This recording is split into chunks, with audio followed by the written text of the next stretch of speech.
Lords, as legislators, all sorts of laws pass through our hands, the good, the bad and the ugly. All are consequential for our fellow citizens, but rarely does a bill weigh as heavily as this one. Wherever we stand, this law change could have a seismic impact on social attitudes to life, illness and death. Our task is formidable because of how many norms the bill will overturn. Just to mention a few. The bill unsettles century-old medical ethics. It rebrands assisting someone to die as a medical treatment or pending its understood meaning. The bill rewrites the role of doctors. They will no longer be guided by the do-no-harm ethos of preserving and protecting life, and instead the bill mandates that they actively engage in taking a patient's life by supplying lethal drugs that will kill them. The bill especially shakes the foundations of society's attitudes to suicide. And yes, that's the accurate word. And we know that because at present, intentionally assisting someone to end their life is a criminal offence. So this bill is forced to amend the 1961 Suicide Act to allow medical professionals to intentionally plan, prepare and assist in ending the lives of a particular group of citizens.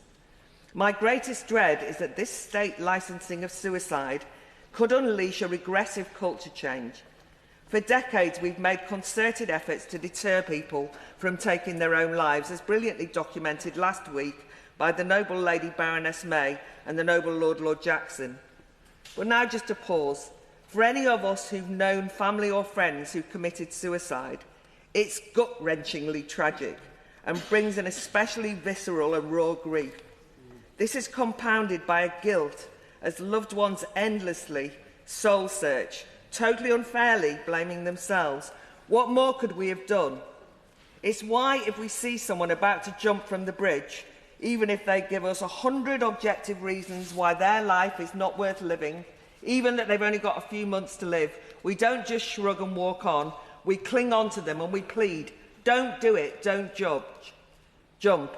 All this reflects our deep humanistic intuition that when a person acts to end their life, it should be resisted with all the energy society can muster.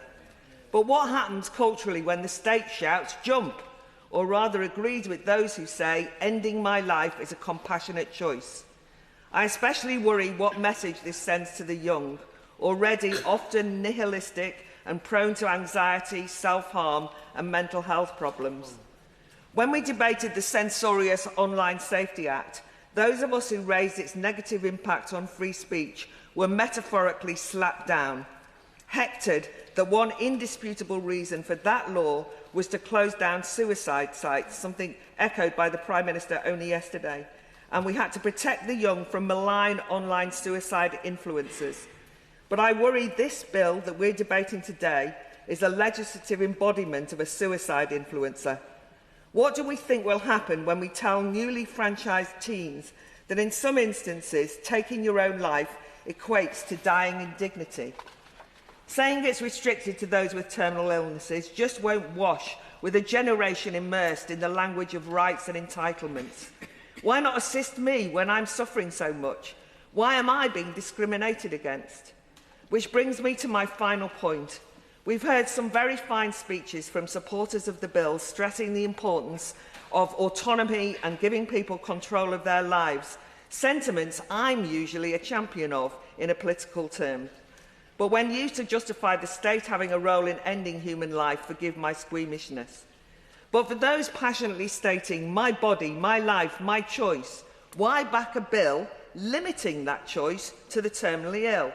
Surely, logically, that right should apply to anyone who wants to kill themselves. And no doubt this logic will lead to demands to expand the law, and God help us once human rights lawyers get involved. As I said, we have a weighty responsibility to ensure such nightmarish, unintended consequences don't become a reality.